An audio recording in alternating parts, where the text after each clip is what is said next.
Oh, there it is. That's your second bell. Class is in session here at the Apartment Academy, the multifamily industry's only operations-focused podcast and your source for higher NOI. I am Daniel Cunningham, the Dean of the Apartment Academy, if you will, and today's guest lecturer is Lynn Musil. Lynn's the founder and CEO of PayReady. And PayReady is another one of these companies solving a real issue in the multifamily industry that a lot of people don't think about and realize that technology could step in and provide a better solution. So we are going to talk today about the post-resident experience, residents that move out, who have charges on their ledgers, how you work with them, how you go about collecting that balance. If you have been on the operations side, like most of you have been, you know that that's a pain in the neck. Lynn has a better solution for you. Let's hear about it. Here is Lynn Musil. Hello, Professor Musil. Welcome here to the Apartment Academy. Thanks for joining us here in Lecture Hall 101. Good to see you. Good to see you as well. Thanks for having me. Lynn, your company is very interesting in sort of the role, then the kind of the niche within the resident life cycle that you fill. Before we get into that, though, talk a little bit about how it is that you came to found PayReady. Were you on the operations side? Were you on the vendor side? How did you identify this problem? Sure. Yeah, I've spent most of my career on the vendor side within multifamily housing. I started about 25 years ago with a company called Safe Rent that was a resident screening solution. That company was later purchased by a company called CoreLogic. And I headed up sales and some product design with that group.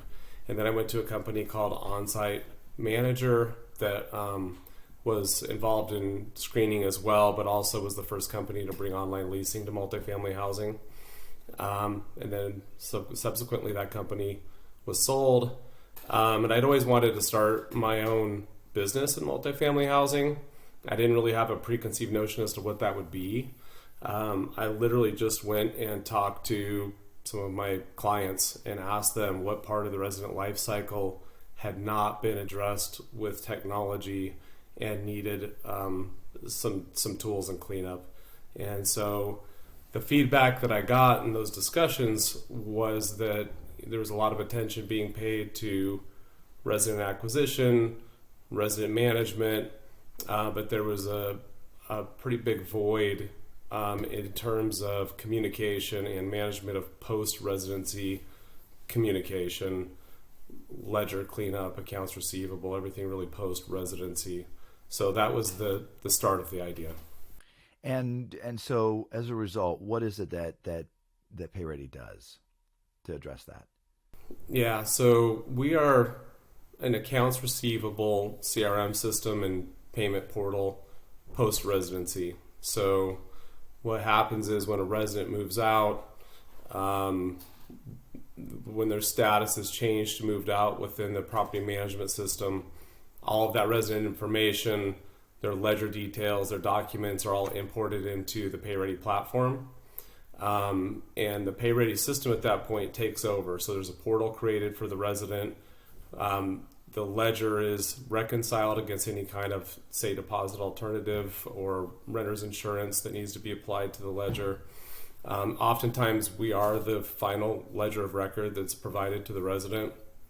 And the system then begins some automated, friendly, branded outreach for any kind of outstanding balance. And then we partner with staffing partners as well as a marketplace of collection agencies if a balance goes that long to keep track of everything and provide complete reporting and transparency back to the apartment operator all in one system. And what was hard about that, Lynn? What are people that don't have the PayReady system? They're doing it the old way. What are they struggling with? What was the problem that solved? Yeah, there's a variety of methodology that's applied to post-residency, but in general, most of the time what would happen before we existed is a resident would move out, They would need to make the unit ready and available for move-in. So that resident would get moved out of the software system oftentimes before final balances were reconciled and recovered. And it was on the property staff to follow up on that. So there was really no system for it. It was literally notepads, Outlook, Excel. No way to communicate really back to the leadership team what was happening post-residency. And they were also expected to conduct collections or recoveries. So if they were having struggles getting that final balance recovered, it was really on the leasing staff.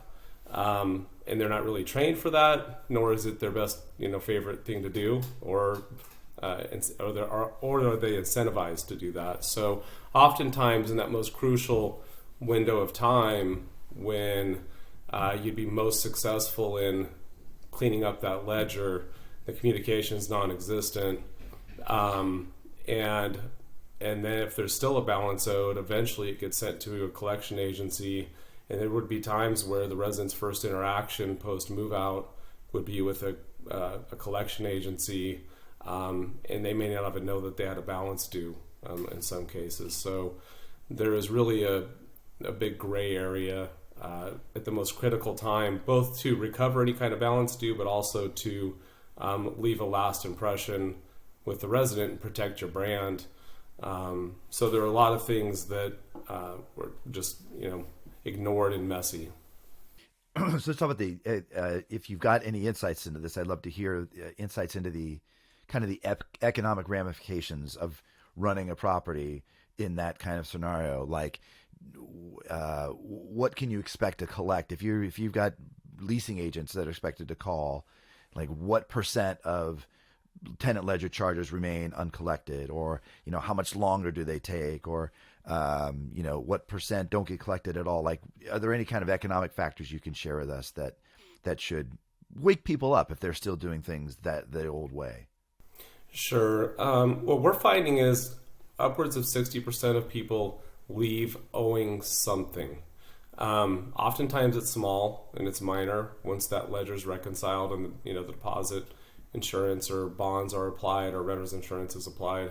But oftentimes there's something still owed by the resident, whether it's fees or damages or whatever it might be. It doesn't mean that it's always significant, like accelerated rent and big damages, those types of things. So there's roughly 60% of people leave owing something. And oftentimes that 80% of that can be collected in the first 20 days post move out if you're diligent about it and you make it easy for the resident and they're aware of what's owed. Beyond that, over a 7-year period after that, we call that the initial wave of willingness to pay residents. So there's categories. There's people that want to pay and are able to pay, and then there are people that either are unwilling or unable to pay. And that's a pretty small percentage, but it can add up to fairly significant dollar amounts. So of those folks over the course of about 7 years, you'll see somewhere around 20% recovery on total balance sent to recovery. What we have seen, if you really track recovery that takes that entire life cycle into account, we've done some studies with our clients where we've proven a net 20% lift back to the community versus prior workflows. It's a little challenging to compare it to what would traditionally be measured, which would strictly be collection agency work that are, the more significant damages that take longer and make their way all the way to a third-party recovery. Yeah. And that's probably the default for most folks. If after that first 30 days, the leasing agents aren't able, or whoever is that internally that's trying to collect those funds, they're not successful, they immediately turn to a collection agency. In most part, there are a number of them focused on in our industry, for which they're giving out how much typically do they give up once they go to a collection agency? The standard is a 60-40 split, so 60% to the community, 40% to the agency. Um, Sometimes that happens immediately. Other times there's not a real system in place to ensure that it happens consistently, and it can sit for 60 or 90 days before it's sent over, unless there's a real good process in place and integration. Yeah. Yeah. Or just they just write it off and they forget about it, and collection efforts don't really ever take place, right? That happens. Yeah, I mean that's the other piece. The practice has been to write it off of the financials and send it to collections, and whatever comes back is found money. And before we existed, the agencies were essentially reporting on their own performance. So a check would be sent, and recovery reporting would be sent that would be curated by the agency themselves. One of the other differences about us is there are some agencies that have tools in place, but we have created a marketplace where we are an agnostic third-party software solution that the agencies take part in. And when they do that, they're agreeing to make all of their recovery efforts completely transparent and visible real time through our platform and through our reporting system. So there's not self-curation happening. So I see. So the agencies, the collection agencies, are still working within the PayReady platform. Those efforts are being reported up into your platform. And so you provide, I'm guessing, a centralized way for the owner operators to see what's happening on their collection side. That's exactly right. Yeah. Is there anything what feels different to the resident about this whole process from move out to, and then assuming they don't pay right away, to the collections process and resolution? What's better in the PayReady process? What feels better to the resident is they're getting friendly communication immediately, both via technology as well as through staffing partner outreach. Those folks are trained to have those conversations. There's specific scripting in place that's branded. So the resident feels like it's a natural extension of their relationship with the community, and they're not, missing communication or going through long periods of time of not knowing what's happening. So it just feels like a natural extension of that relationship, and then all the way through collections. So they're still getting a brand-friendly experience, and overall. There's not the frustration of, again, missing communication or something being forgotten or not knowing that they owed a balance or whatever that might be. The other thing that the entire solution provides is good risk management and compliance boundaries, because you know that all of the outreach that's going through has been approved, all the communication tools are being tracked in one place and audited. There's not any kind of one-off conversation happening that might, get somebody on the leasing staff in trouble. Yeah, fair housing, discriminatory practices, that kind of thing is what you're talking about. Correct, and fair debt collection practices. Right, fair debt collection practices. Okay, and the what is the pricing model for PayReady customers? How's that work? The pricing model is basically pay for performance. So all the money that is paid through the PayReady platform, there's a piece of that that's shared to us through our staffing partners. So the collection agencies as well as the first party staffing partners are sharing in those splits, and we're paid basically a distribution fee by those staffing and staffing partners and collection agencies. So there's no cost to the apartment community at all. We're only paid as we recover as a distribution marketing fee by the staffing and collection partners. Got it. And has any of this? You've touched on that. There's sounds like some automation. There's some actual. You say it's interesting here. I use the different term staffing partners versus collection agency.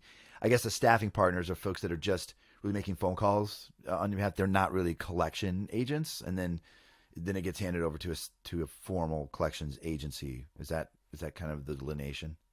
Yeah, that's correct. In what we consider a first party staff support scenario that our staffing partners that act as an extension of your accounts receivable team of the apartment operator right after move out during that first 30 to 90 days. And so they're just making friendly outreach calls on behalf of the apartment operator. And they're not in a default or collection status at that point until they get sent to a collection agency. So there are no threats being made for credit reporting. There's no negative conversations happening at that stage. It's literally just an extension of an internal accounts receivable team within the apartment operator's staff. Yeah. The threats and the hammer don't come in until the collection agency starts. Is that right? Or is it a softer, even that through PayReady, is it a softer, gentler collections process? It's very soft and gentle. It's literally just making it as easy as possible to, for residents to make good on anything that they owe. Mm-hmm. I'm curious if you have a point of view about generationally whether or not collection efforts succeed with Gen X, with a person on the phone, and Gen Z prefers to get a text message with a reminder, "Hey, you still owe this." Have you seen any kind of trends with respect to what works that's generational, or does one theme just work across the board better than others? It takes both. There's definitely an uptick, I think, probably across all generations. People prefer to be communicated with via email, text message, those types of things, and make payments that way, and schedule their own payment plans that way, and choose their payment types through those scenarios. So we've noticed an uptick in the technology providing the preferred method in terms of just percentages of what gets paid comes through self-guided technology outreach with the resident, and oftentimes after hours. We found that over 60% of the payments that are made through our platform are either in the evenings and on the weekends, when they're not busy with their day. And how often or if ever, are platforms like Venmo, PayPal, are those being utilized these days? We have not deployed those alternatives as of yet, but that's in our near-term roadmap. We facilitate credit card payments, ACH payments, debit card payments, but that's a good question. We have a cash alternative, so folks can use a QR code and go to, say, a 7-Eleven or Walmart and make cash payments. And that's just, there's a small uptick in that. But I expect that when we start to deploy things like Google Pay and Venmo, that will slowly pick up as well. PayPal. Lynn, have you noticed any trends that lead to collection problems? In other words, are there things that you could advise your operators to do before somebody ends up in your hands to minimize the incidence of resident charges, of residents that don't pay? Like, what mistakes are people making that lead to them having residents that depart with uncollected charges? Yeah, there's a few things. I guess I'll speak a little bit to the process of onboarding a new client, because that ties into it. When we onboard a new client, one of the nice things about PayReady is we're one of the few technologies that requires almost no training for the site staff, because we pretty much take everything over. So once we get the integration set up and tested and all the information's moving correctly, we're one of the few solutions that's taking away a task from the site staff. They don't even get login information. They don't need to log in and interact with the platform, other than at the executive level or on a reporting level. But in that training, what we focus on is ensuring that they are updating the ledger correctly before the status gets changed for that integration push. And then oftentimes it's around documentation. So there are documents that just make the process easier to explain to residents and to defend move-out statements. pictures, those kinds of details, um, often are incomplete in the resident record within the property management system, and there has to be some communication back and forth. And we've built tools to facilitate that and make it as easy as possible. But as much of that is done prior to the push, that makes everyone's life easier. Statistically, one thing that we have seen is there is a threshold for, different companies have different philosophies on accelerated rent, meaning, okay, somebody has a 12-month lease and they leave at month 4 and there's 8 months still left of rent. There are some companies that have a philosophy, depending on the state and where they can legally do it, where they pretty aggressively try to go after that entire balance. And statistically, it's rare to accomplish that. So maintaining reasonable sort of thresholds about what you think you're going to really be able to recover is something that we've seen for sure. Are there payment processes that are being adopted on the operation side, ways that people are accepting rent now that didn't really exist 5 years before, that are helping to solve some of this problem as well? And how do deposit alternatives? I heard you mention you work with them, but how do deposit alternatives benefit or affect, maybe generally speaking, this process? I think the deposit alternatives have helped mitigate some of the move out costs for sure. We integrate with most of the larger companies in that space. One of the values that we bring to them is, because we're so deeply integrated and we have custom integrations with the property management systems on move outs, particularly with the ledger and that sort of thing. So we're able to interact with those deposit alternatives post move out to ping against their system to see if there's a bond or a policy in place, whatever that might be, and give them the ledger details to help make sure we're applying what might be covered correctly, and then parsing the remittance out to the proper places. So we do help quite a bit in that area. The other thing that I think is going to continue to evolve is several things came about with the pandemic, where property management companies and payment providers were forced to get creative to facilitate payment plans for current residents, almost to the point of credit counseling and interacting with residents to help them figure out, the availability of government funds and how that applies to payments. And that's trickled down through post move out as well, where there's still, in some cases, government funds that are available and need to be applied to the ledger in different ways. So there's definitely been, I think there'll still be an evolution around that doesn't completely go away, facilitating ongoing, payment arrangements for current residents that maybe are behind or having trouble and things like that. I do see that changing. I think that the payment providers and current resident portals, as well as ourselves, and the way that we structure all of the payment plans are going to continue to evolve and probably leave opportunities for there to be less aggregate owed at the end of a lease. And the other thing that happened in the pandemic that really helped PayReady to some extent is, there's rules and regulations that change quickly.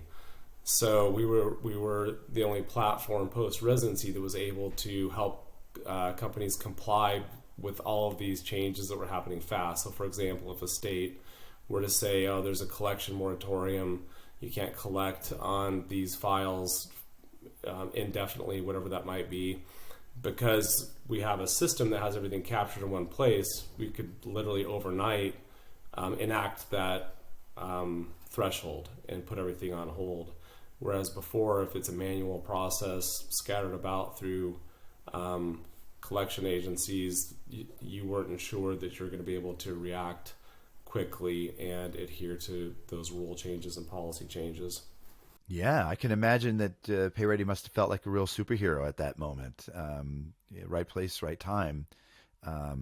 Yeah, it makes a lot of sense. Anything, as we wrap up here, anything on the horizon for PayReady? Next generation of technology or services you guys are going to be providing that you care to talk about or share? Yeah, we're gonna thoughtfully build around the solution that we have. So things like the same concept, basically applied to, say, eviction processing could be handled via our technology. We move a little bit more upstream into current resident, things like that. Other than that, we're really sticking pretty close to our knitting for right now, and really focused on tweaking what we do and make it better. So, things around BI, there's a lot of data that we have that could potentially be helpful for our clients. And then just improving performance through analyzing what's working and what's not, timing on outreach, when human intervention is best applied, those types of things. So we're putting a lot of energy into just being better at what we're doing. Well, I really love the product fit, Lynn. I think it sort of like one of these dark recesses of the operational life cycle that people don't think about, that can draw a lot of time and energy from the staff. I reminds me of like when package lockers came around. We're like, yes, of course. We're spending hours and hours and hours dealing with packages. The collections part has always been a thorn in the side of operators, and it sounds like you guys have a very elegant way to help and deal with that. So congratulations on a fantastic idea, great company. You guys have had a lot of success closing on 3 million units. So obviously the industry's embraced what you guys are doing, and we wish you continued success over there. Lynn, if people want to find out more about the company, where would they go? PayReady.com. That's the easiest place. My email, lynn@payready.com. Feel free to reach out to me there, but there's a request a demo link on the website, and there's some more information out there as well. So you can certainly find us, and I definitely appreciate the time and the reaction. I like it. Thanks. Yeah, I bet. Congratulations, Lynn. It's having gone down the entrepreneurial path myself. I know it's not easy, and it's tremendously rewarding when you see a company and the value proposition that you offer be accepted and succeed. So kudos to you guys. Thanks for coming on today. We appreciate it. Thank you. Thank you for joining us at this week's episode of the Apartment Academy podcast. The Apartment Academy is a production of Leonardo 24/7, the industry's leader in multifamily operations and maintenance software. At Apartment Academy, we realize the hard work that goes into property management and the stress that comes along with it. Leonardo 24/7 takes the guesswork out of your team's day-to-day by providing customized daily guidance on tasks that need to be done, guaranteeing consistent operations across your entire portfolio. To learn more, visit www.leonardo247.com today.